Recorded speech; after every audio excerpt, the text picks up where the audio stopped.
Imagine o pior cenário possível. Um terremoto devasta sua cidade.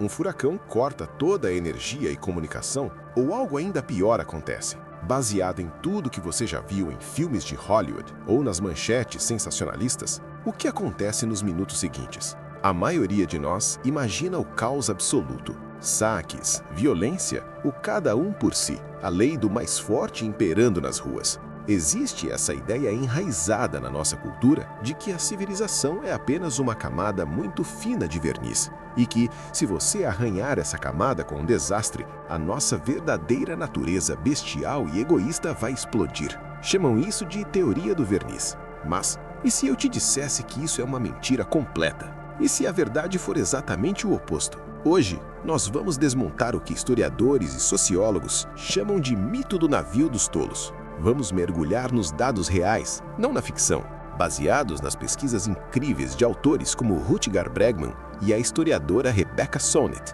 que estudou centenas de desastres ao redor do mundo. O que você vai descobrir neste vídeo pode mudar fundamentalmente a forma como você vê as notícias, os seus vizinhos e até assim mesmo.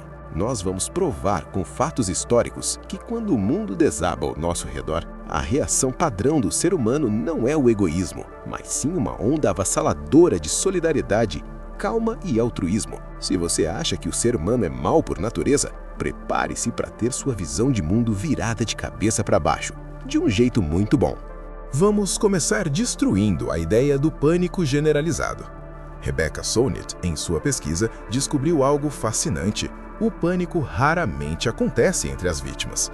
As pessoas comuns, no momento da crise, tendem a ficar surpreendentemente calmas, racionais e focadas em ajudar quem está do lado. Quem geralmente entra em pânico são as autoridades. É o que os sociólogos chamam de pânico da elite. Os governantes, a polícia e os tomadores de decisão assumem que a população vai se transformar em bestas selvagens. Com medo desse caos imaginário, eles tomam decisões terríveis. Enviam tropas armadas com ordens para atirar, em vez de enviar médicos, água e comida.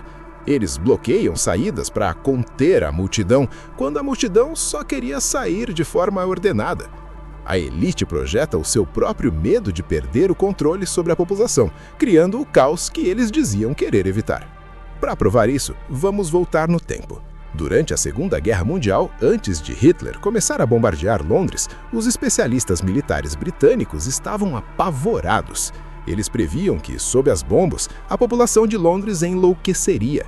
Estimavam milhões de casos de trauma psiquiátrico grave, colapso total da ordem social e que o exército teria que lutar contra os próprios cidadãos para manter a ordem.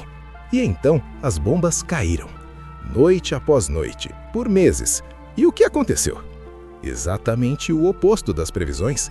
Não houve histeria em massa. As pessoas se organizaram espontaneamente, criaram abrigos, dividiram comida, cuidaram dos filhos uns dos outros e mantiveram a moral alta, com um humor estoico que ficou famoso. Os hospitais psiquiátricos, que esperavam multidões, ficaram vazios. O desastre não criou monstros, ele criou uma comunidade antifrágil. Você pode pensar, mas isso foi nos anos 40, o mundo mudou. Ok, vamos para dados recentes. Após os ataques de 11 de setembro em Nova York, a cidade viveu um dos momentos mais sombrios da história moderna. Se a teoria do verniz fosse real, a cidade teria implodido em violência.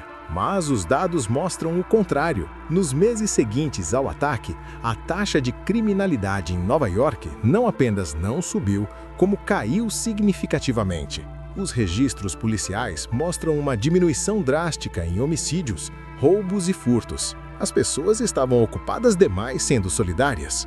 E sobre o furacão Katrina, em 2005, a mídia nos bombardeou com imagens de saques. Mas, anos depois, as pesquisas mostraram que a vasta maioria dos chamados saques eram grupos de pessoas entrando em mercados abandonados para pegar água, comida e fraldas para sobreviver e levar para idosos ilhados. Não era roubo, era sobrevivência cooperativa. Onde a TV via caos, a realidade mostrava pessoas comuns salvando seus vizinhos com barcos de pesca, muito antes do governo chegar. Se a realidade é tão cheia de cooperação, por que a gente tem certeza do contrário? A culpa, em grande parte, é do viés de negatividade da nossa própria mente, amplificado pela mídia. Existe uma regra antiga no jornalismo: se sangra, lidera a manchete. Um ato de violência ou saque choca e prende a atenção muito mais do que 10.000 atos silenciosos de bondade. Em um desastre, a câmera de TV vai focar no único cara quebrando uma vitrine e não nas 500 pessoas formando uma corrente humana para tirar escombros. Rutger Bregman argumenta que o noticiário não é um reflexo da realidade, é um show de horrores selecionado dos piores momentos do planeta. Consumir isso diariamente distorce nossa percepção, nos fazendo acreditar que estamos cercados por inimigos em potencial, quando, na verdade, estamos cercados por aliados em esfera. Mas isso não é apenas papo de coach ou bondade aleatória. Existe uma base evolutiva sólida para isso. Durante muito tempo, nos venderam a ideia de que a evolução é apenas a sobrevivência do mais forte numa competição brutal. Mas a biologia moderna e a antropologia mostram que o superpoder do Homo sapiens sempre foi a cooperação. Nós somos a espécie mais sociável do planeta. Fomos programados ao longo de milênios para sentir empatia, porque na pré-história, quem tentava viver sozinho morria rápido. Nossa sobrevivência dependia do grupo. Quando um desastre acontece, essa programação ancestral de cuidar da tribo é ativada imediatamente. O impulso de ajudar não é uma escolha moral demorada que fazemos, é um instinto biológico, quase tão forte quanto respirar. Não somos o lobo mau da história, somos, na definição de Bregman, o macaco amigável. Por que tudo isso importa? Porque não é só uma curiosidade sociológica. Porque o que acreditamos sobre os outros molda o mundo que construímos. Se acreditamos que, no fundo, todos são monstros egoístas esperando uma chance para atacar, nós construímos sociedades baseadas na desconfiança, na vigilância excessiva e no medo. Nós criamos políticas públicas que tratam cidadãos como suspeitos. O cinismo não é apenas uma postura descolada ou realista. O cinismo é uma profecia autorrealizável perigosa. Quando esperamos o pior das pessoas, muitas vezes nós extraímos o pior delas através das nossas próprias ações defensivas.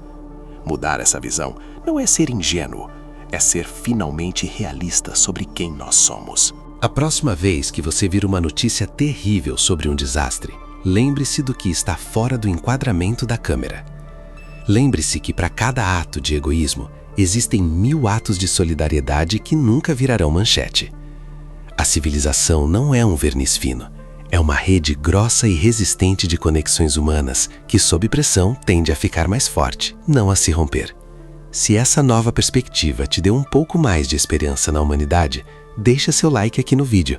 Isso ajuda muito essa mensagem a chegar a mais pessoas. Se inscreve no canal para mais conteúdos que desafiam o senso comum com dados reais. E me conta nos comentários, você já viveu alguma situação de crise onde viu essa solidariedade em ação? Eu quero ler a sua história. Muito obrigado por assistir e até a próxima.